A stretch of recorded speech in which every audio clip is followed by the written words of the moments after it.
What if the invisible wounds we carry were suddenly made visible? What if every heartbreak, every fear, every quiet struggle left a physical mark? This is the story of Leo, a man who felt like a ghost in his own life, surrounded by people he saw as perfect, whole, and unbreakable. One Tuesday morning, the world shimmered. For a split second, a blinding light, and then everything was different. He saw the cheerful barista hand him his coffee and noticed a tiny hairline crack on her wrist. The laughing couple walking past him had faint fractures across their smiling faces. His boss, a man of iron and confidence, had a deep, dark fissure running down his back, hidden by his suit jacket. Leo was stunned. Then a strange sense of power washed over him. He could see their secrets. He could see their damage. At first, it was a game. He used his new sight like a shield. He'd steer clear of people with too many cracks, labeling them too broken or too much drama. He sought out those who appeared flawless, believing their perfection would somehow rub off on him, that their whole, unbroken lives were the key to his own happiness.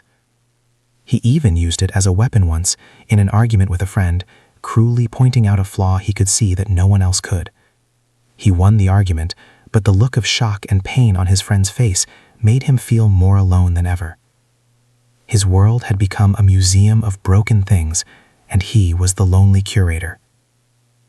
One weekend, he went to visit his mother. She was the one person he always saw as pure light, a woman whose smile never faltered.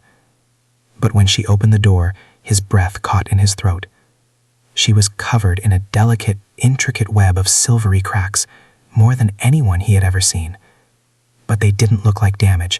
They shimmered. He sat with her, his heart aching, and finally asked, "Mom, have you always been happy?" She looked at him, her eyes full of a wisdom he'd never noticed before. She smiled softly and said, "Oh, my dear Leo, happiness isn't the absence of cracks. It's the love that seeps in to fill them." And in that moment, everything changed. The twist wasn't that he could see their pain.